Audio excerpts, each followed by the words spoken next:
Howdy one and all, and welcome to my long-awaited and much hyped M46 Patton gameplay video. An episode dedicated solely towards a vehicle that has knocked off the T54 as my long-standing record holder for most XP earned in one battle. That personal best now stands at 2626 XP and was earned in a tier 10 match on Desert Sands, where I came away with 6.5k damage, Ace Tanker badge, Radleys, Collar Banos and Lava Slahos medal. But alas, no gameplay as I was not recording at the time. The day Wargaming implement a proper replay system for this game will be a joyous day for us Blitz YouTubers. But worry not, watchers, because I have a whole slew of other interesting games to show off. As a quick look inside my save game folder will prove, the US section is chocked full of Patton videos. Too many, in fact, to get through in one episode, but we're going to do a bunch, and there should be some interesting stuff in there. But first things first, we're going to look through a few stats, weighing up the pros and the cons of the vehicle, and then we'll run through my equipment and consumables loadout before getting into some gameplay proper. For those of you not familiar with the comparison system I use in my tank reviews, I work out the average value for the characteristics of all the vehicles of that tier and class, and then compare the vehicle we're interested in against that average to give it a performance increase or decrease. I won't go into these in too much detail just here. We're just going to look at the biggest pros and cons, but if you are interested in seeing all the stats in detail, I will post up these figures along with the video. Let's cover the negative aspects of the M46 Patton first, because there are quite a few of them. Armor stands out as a bad point. M46 is defined by a general lack of frontal armor on both hull and turret, including 22% worse than average turret side armor. Top speed is also poor, though not as bad as the Centurion 7/1, and the vehicle has a higher chance of catching fire.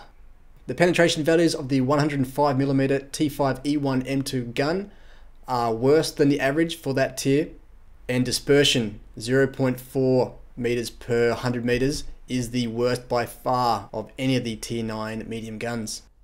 The strengths of the vehicle include better than average hull side armor, although not enough to make side scraping a particularly effective tactic, and excellent turret traverse. But the main strength of the M46 Patton lies in the gun.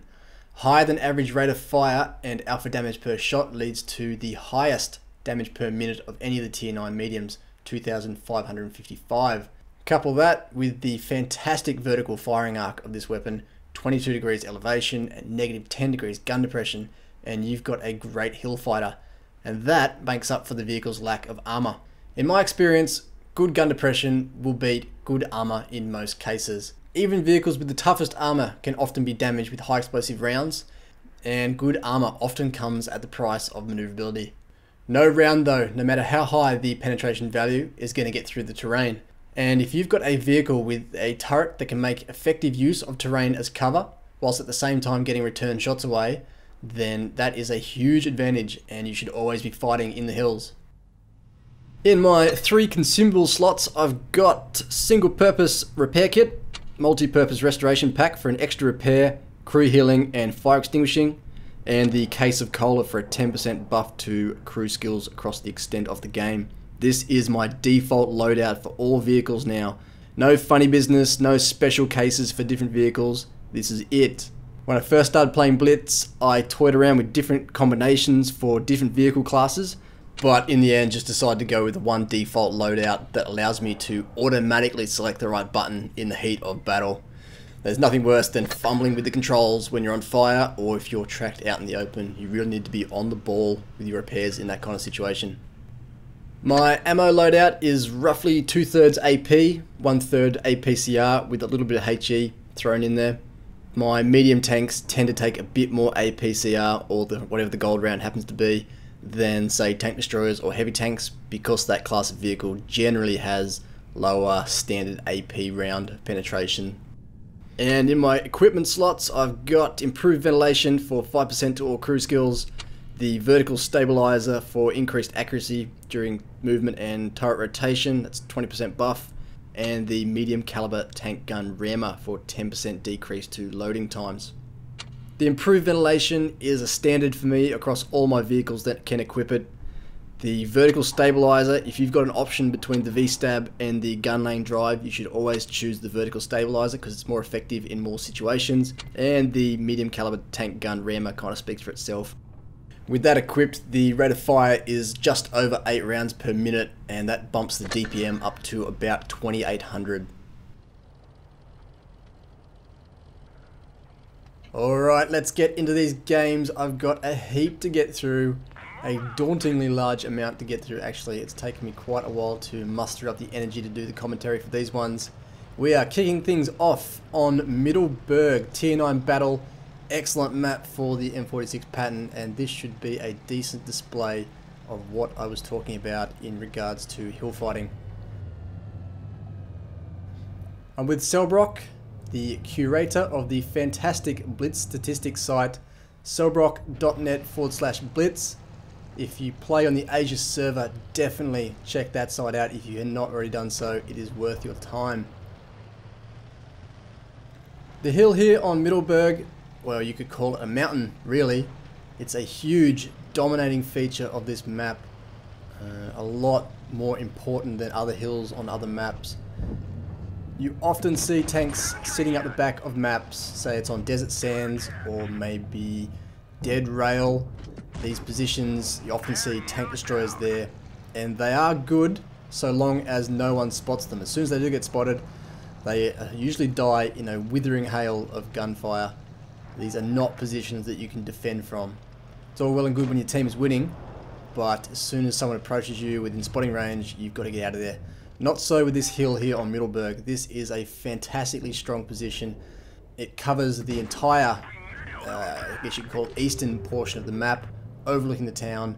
Your enemies have to approach from one general direction, and when things get too hot, say you get spotted and you need to bail, you can just dip into the valley just behind me at this point. It's also incredibly high. There's so much height up here, and the access to it is so steep.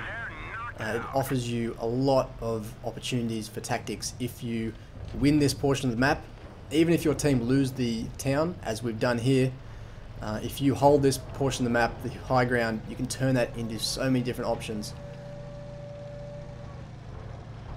Unfortunately, this time around, Selbrock has gone down south, hoping to get around the enemies as they continue their push through our allies, who just withered away under those high-tier German heavy tanks. He's down there now with that T-44, and they are fighting on what is heavy tank territory, and they are at a severe disadvantage.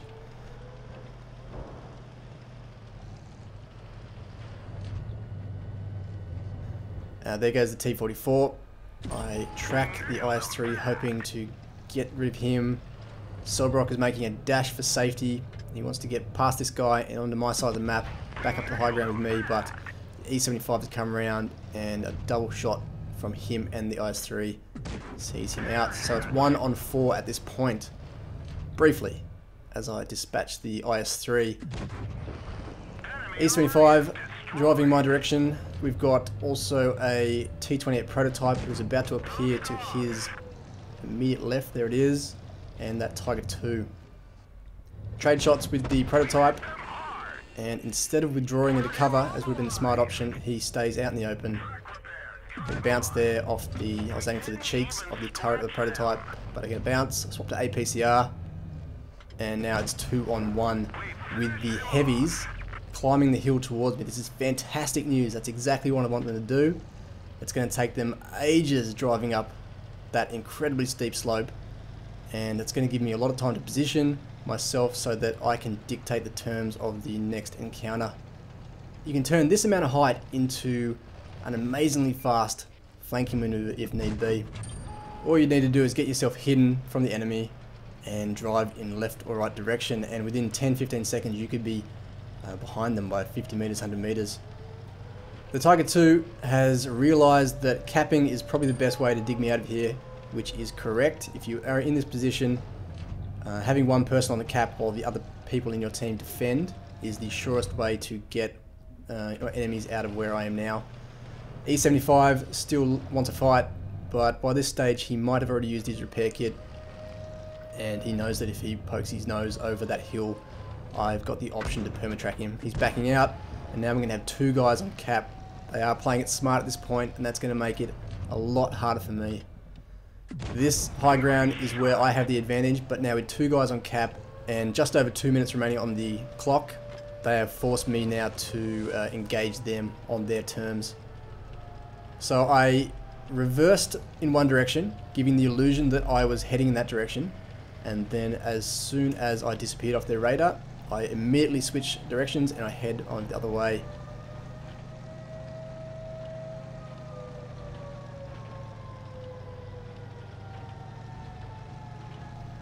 Going to poke out here in the high ground behind this bush. No target spotted. Maybe I should have stayed there a bit longer, but I really need to reset at this point. 60% on the clock. I take a return shot from the Tiger 2, but he's blocking the E75 and hoping to take this guy down without any more damage. Side scrape, but he does get one more. I get the kill though, but he only had half the capture points. The E75 is still going to be a problem. So I wait in position, I disappear again, and now head off in my chosen direction. Running out of options now. He's going to be side scraping a corner, and I set up to do the same. 70% of the clock. Need to set up carefully here because this will be clutch. There he is. Terribly rushed shot straight into the building, but my side scraping setup paid off. His shot gets eaten by my tracks, and my reload easily beats his, and as he did not set up properly for a side scrape there, I get one through his lower plate. So that's a reset, and the capture will not happen, but it looks like this is going to be a draw. I wait in position again before moving off. Now that I'm hidden, I can go in any direction I want. He won't know where I'm going. Finally, he realizes that he can't win by capping. He's off, chasing me down. There he is. Cheeky shot into the side of his turret. A little bit more damage before the clock counts down. And now I'm just going to run and hide. Into cover, 4 seconds left. Not the Razanized hero medal that I would have liked. A draw is a loss, but at least it's a loss for the Reds too. That would have been frustrating. A bunch of medals, pulls, Top Gun, obviously, crucial, third class only, and a Defender medal. 5k damage for myself, 2.8 for Cellbrock, 24 shots fired, 18 connecting and penetrating, and a big ammo resupply bill in that one. $54,000 spent on premium ammo. But if it gets me out of a direct loss, then that's what I'm willing to pay. Moving straight on to the second match. A game I've got saved on my computer as Carrick loses his cool. Which is funny because Carrick is the calmest of calm players usually. And it's me, more often than not, who is ranting and raving about the injustices in Blitz. But this time around, his teammates get the better of him and he does go off. The reason for which we will soon see. He's in the Jagdtiger, the tier 9 German tank destroyer, and he's heading up into that high plateau with the heavy tanks. I am flanking, pretty standard medium tactics on this map. My only backup though is a single T25 AT who is sitting in one of those terrible camping positions I was talking about last game. About to see him in a sec. There he is, sitting up there in the high ground. Fantastic spot if you are not spotted, but an instant death if you are spotted and you don't move. And he doesn't, he goes down. There goes my only backup. I'm against two tier 9s. That Comet is about to die. Yes, he already has. And this position now against those two is untenable. So I'm bailing.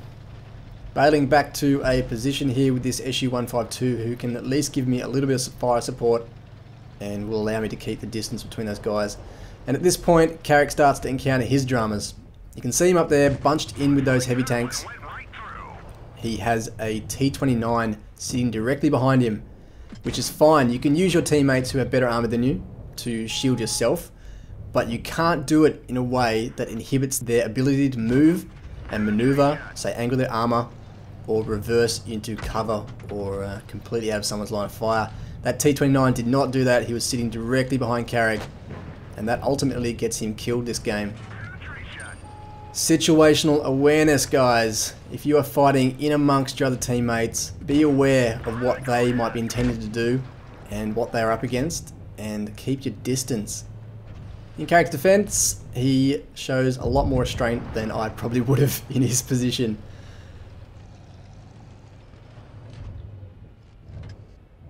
We are down a tank. This T-34 is up against an E-75 and a Panther. He needs help. I leave the SU-152 at this point. Hopefully he can hold that E-50 off for a bit longer. I'm on APCR, although I definitely won't need it for this Panther. But it is crucial that I make every shot count at this point.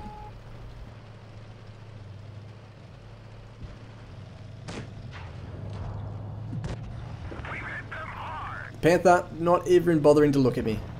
Good situational awareness. He does get the T-34 though. Derps him to death. Look for the killing blow. No, he slips away and the E-75 gets me. Time to attempt a circle of death. Somehow that shot went through. That was lucky. But I'm in. One more hit. That's the E-75. Easier targets left now. I spot back to AP. There goes the Panther. And now I target the next lowest tank. Jag Panther is a one-shot kill. That's 3. And unfortunately for the SU-152, who's done a great job holding that position, I'm not going to be able to save him. He does go down fighting, getting one more hit on the E-50 before I get the final kill.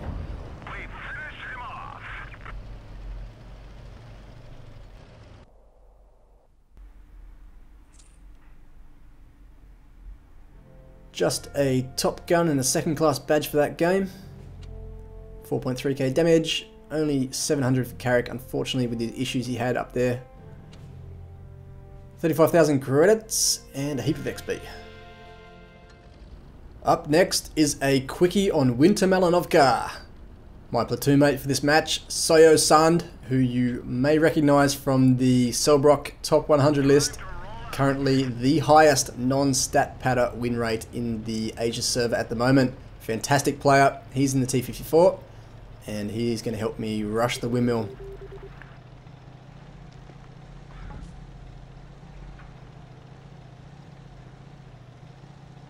Our likely opponents at the windmill are going to be that platoon of T-54s. So I'm hanging to the right here. I expect them to appear on the left-hand side of the windmill, so if I can spot to the right and avoid fire, there they are. Jink away at the last moment and I get a heat round to the side. Probably unfortunate that my tracks did not eat that heat round from that angle. Pokes out again, looking for a second shot, and this time eats one from both myself and Soyo-san. So now I'm just trying to hold up his reinforcements. Here comes the IS-8. Surprising so far that we haven't seen the second T-54. And this is a fantastic spot for the M46 Patton.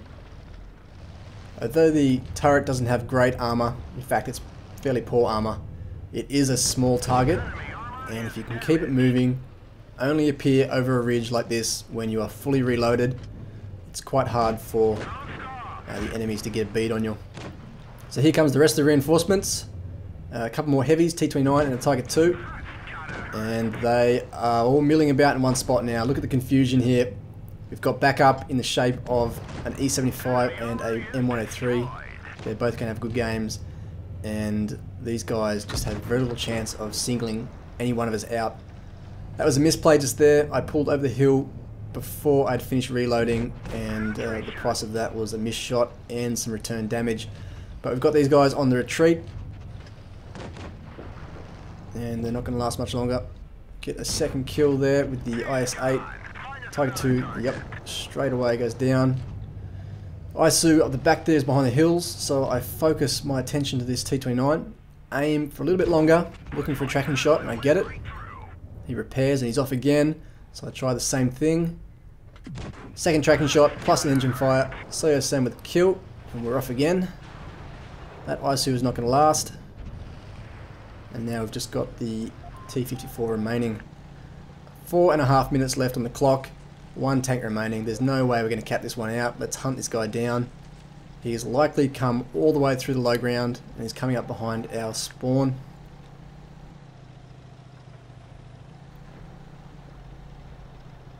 There he is. He's gone full circle. M103 is in hot pursuit.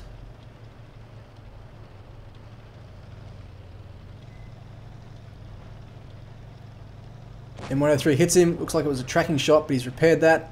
I'm going to cut him off by taking a shortcut through the low grounds. Sayo-san has got himself perched on a hill, looking to do some sniping.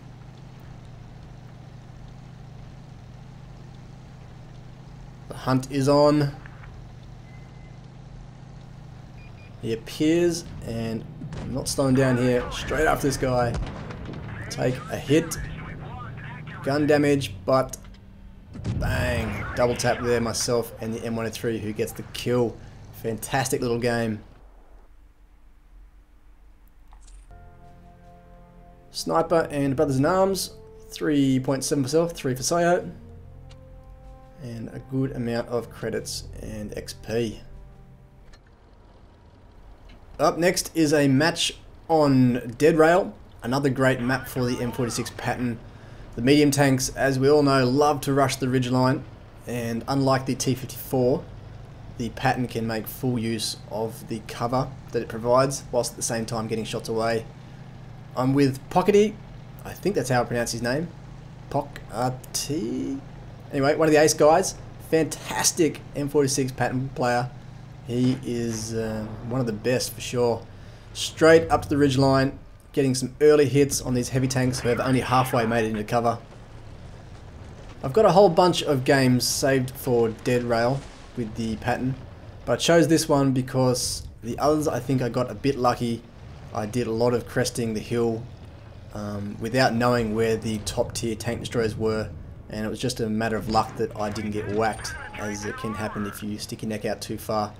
The campers up the back ridgeline can get some surprisingly deep shots into this valley I'm in. KV4 pushing up the hill, does get a hit, but takes a lot of damage in return. Miss one there. Look out, T-32. Pull away. Take another hit. So does he. We're in defense now. KV1S has just appeared. We both see him at the same time, and he gets melted.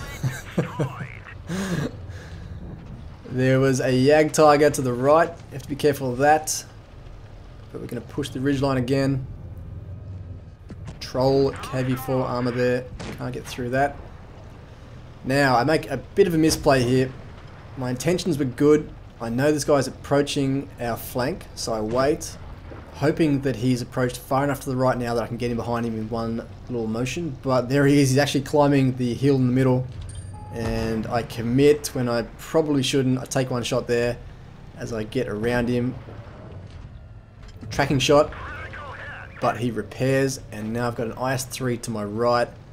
So I kind of getting boxed in here. I get a lucky bounce, and I was hoping to bait a shot there, but he lands that one too. That's okay. Pockety was there to back me up, and my reload just beats him for the kill. Pockety at this point was playing without a gun rammer, so occasionally you'll see us fire at the same time, but me get the jump on him when it comes to the second shot. So you can tell that the gun rammer makes a lot of difference. I took that shot at the T-32 knowing that the IS-3 had just fired and I was safe to crest. And I get an unlucky bounce there, but Pockety gets that kill too.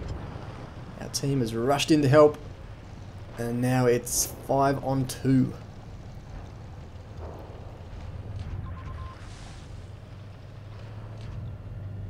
The remaining M103 and VK4502A are fully occupied with that T-32, and I'm quite easily able to farm a little bit more damage now. Pockety's got heaps of health left, so he is in there running the distraction.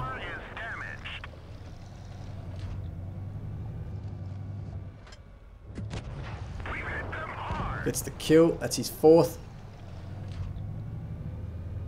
And I thought that VK was behind the building, but he's actually out in the open. And as I was nervous about my very low hit points, I did a bit of juggling around here, and that cost me the kill.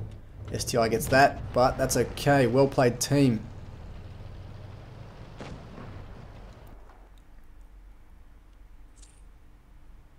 Another BIA and Confederate, 2nd class badge 2, 4 for Pockety, 3.9 for myself, and 12 connecting hits. Cash, average, XP, pretty good. Moving along, this next game is my favourite of this episode. Not because I play well, because I really don't, but just because of the way it plays out. It's a tier 10 match on mines. It's going to be a tough one. The enemies have an extra tier 10, including a GHQ plat of T62As. Pockety asks, should we go the hill? And I don't respond because I really don't know. I know these T62s are going to beat us up there, but we just have to contest them. There's nothing else we can do. As we approach, as expected, here they come. There's a bit of damage trading going on. No one really comes out on top, especially considering I poke my head up again and take more damage and donk my return shot. More even trading going on. They've got the high ground though. They are coming out on top, and it looks like it's going to be a stalemate. We're not going to be able to dig them out, but our salvation is approaching very slowly from behind. Here he comes.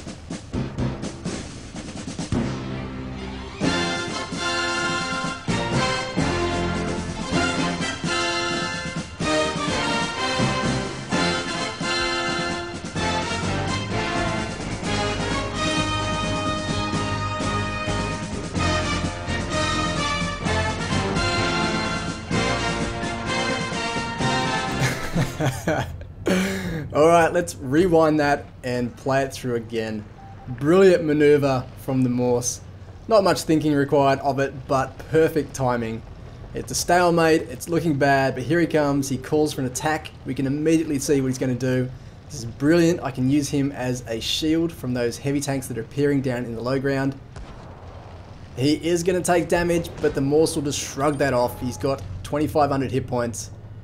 And now we are putting pressure on these T62s. I am still playing so badly. Look at my damage trading. Coming all the way over the hill, taking so much unnecessary damage. But it has taken the heat off my teammates. Pockety's up there, the Morse too, and these guys are in full retreat. Kobe Walker in the Morse stomps on one T62 and Pockety gets the 2nd. The high ground is ours. Fantastic result. I'm so happy that the game played out like that. I've been really worried about the Morse and other tanks that rely on their armor primarily ever since patch 1.8 dropped and Wargaming removed the penalty for swapping ammo types. Any penalty for swapping ammo types actually. On PC, not only do you have to re-aim, but you have to go through the full reload. But here on Blitz, you don't have to do any of that. You can swap to APCR or HE rounds for absolutely no penalty. And it just seems crazy to me. I don't know what they're trying to achieve. Whether they want to force more people into medium tanks. I think that's what it'll do, because I can't imagine why you would play a big heavy tank when your opposition can just swap out to a higher penetration round for no damage. So it made me very happy to see the Morse be instrumental in that tactical play there. It might not have required much in the way of thinking, but it was the right thing to do at the right time, putting his bulk and armor and hit points into that fight at just the right moment. So well played, Morse. The team is now 4-0 up, and this looks like it's going to turn out to be an easy win when it could have been quite the opposite.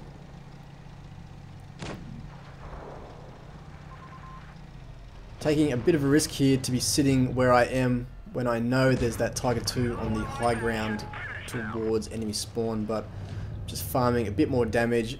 The game's won, so it doesn't really matter if I die at this point. Congratulations go out to Kobe Walker for that play. I was very happy.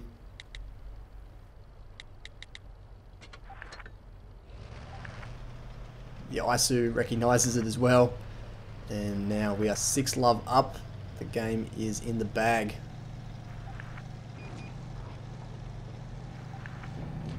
Just the Tiger 2 left. He's on the run. Cheeky bit more damage.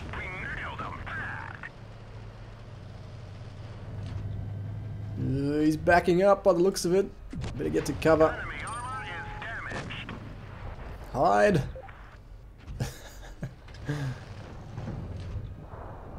Pockety gets his 4th for the Top Gun.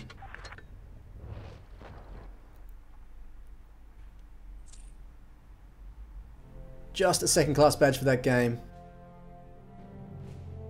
2.8k for Pockety, 3.5 for myself.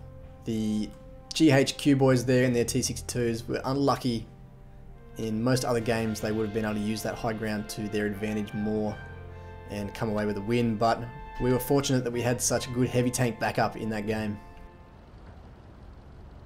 Carrick is back for the 6th and 2nd last match of this episode. It's a tier 10 battle on dead rail. Well, I say tier 10 battle, but there's only one tier 10 on each side. No big tank destroyers on the red side, so this hill in the middle is going to be a great position for me to approach and work. Going to rush up nice and early, get some early spots on the reds, see what they're doing. Carrick in his T54 this time. Targets everywhere, top tier heavy and a bunch of mediums. T44 flanking wide, looking to get in behind our team, but he has been too bold and he runs into a lot of opposition.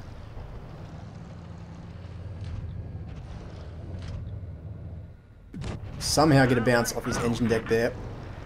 The poor accuracy of the Patton playing up. And of course my most rushed and fluky shot is the one that goes through for the kill. So that's the first. Carrick's going left. I have to watch out for their I7. And look out, KV4. Side scrape this building. Not a great tactic, but it'll do for the time being. The KV4 has the 122mm, which doesn't have the best pen. And from the angle he's got there to shoot at me, that's not going to go through. He is in a fend-off position, you can see, angling his armor properly. It's going to make it difficult for me to get through. Looking for a weak spot there, but no dice. I do try not to swap out to premium ammunition unless I'm in a desperate situation.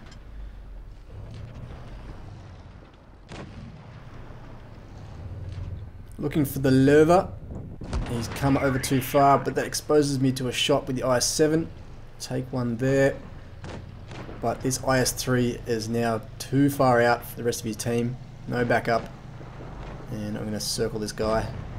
Down goes the Lerva. Over the top. Gently over the crest there. Don't want to track myself in front of this guy's gun. Carrick gets the drop on me for the kill.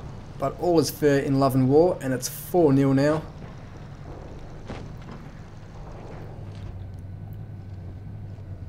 A tier 10, tier 9 and a tier 8 left. Our team is moving in for the kill. Our T44 boldly rushing in. It's probably gone too deep. I would have liked to have stayed and finished off that KV4, but seeing as everyone's charging in, we might as well all commit. Shotgun my opposite number on the move, and I would have liked to have gone in the opposite direction to Carrick's circle strafe here, but I didn't want to cause a collision in front of that IS-7's gun, so change of direction.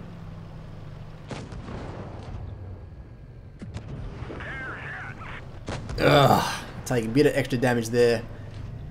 The IS-7 taking a shot of opportunity, and that is game. 7-1, good play team.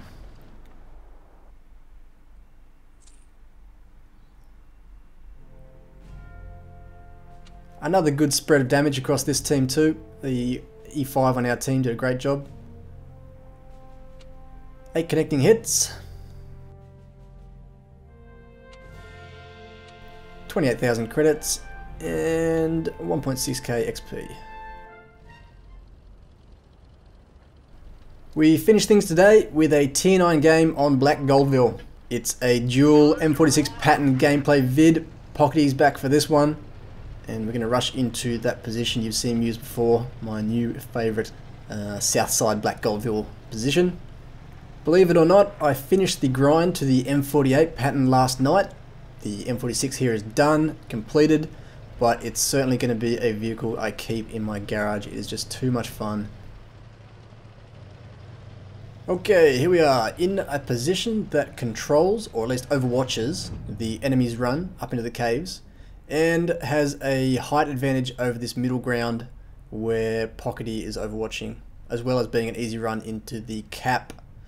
Just sit here and see what comes along. We've got a good spread of allies, both in the high and low ground, and that's going to make sure we don't get anyone sneaking up on us.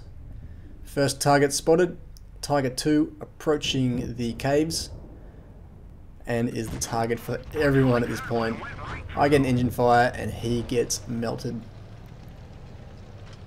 Centurion 7/1 is in this middle plateau with a lot of backup.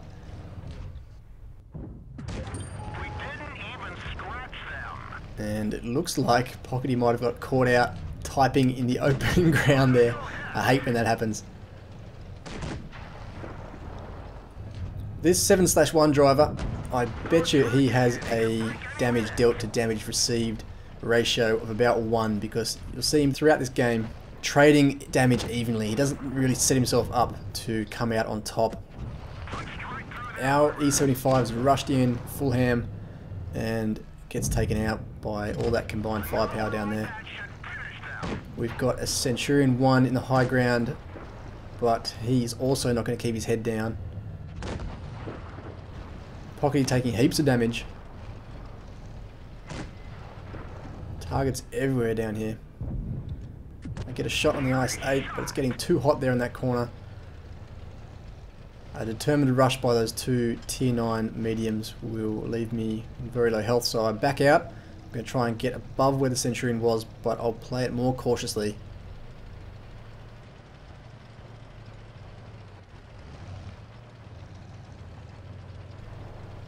Alright, this is where I want to be with my excellent gun depression. Now, I consider this a misplay. I was not targeting what were perhaps more valuable targets here. Focusing down this SU-152. It's not going to take me long, but perhaps I should have fired on the T-30. Well, I definitely should have fired on the T-30. It's a one-shot kill, but the T-54 as well would have been a perhaps better target. Pockety is taken out. Unfortunately, I wasn't there to back him up enough. I'm going to rush in to this T-30 who's got himself all arse about. Kill, move on. IS-8 next, he's looking my way.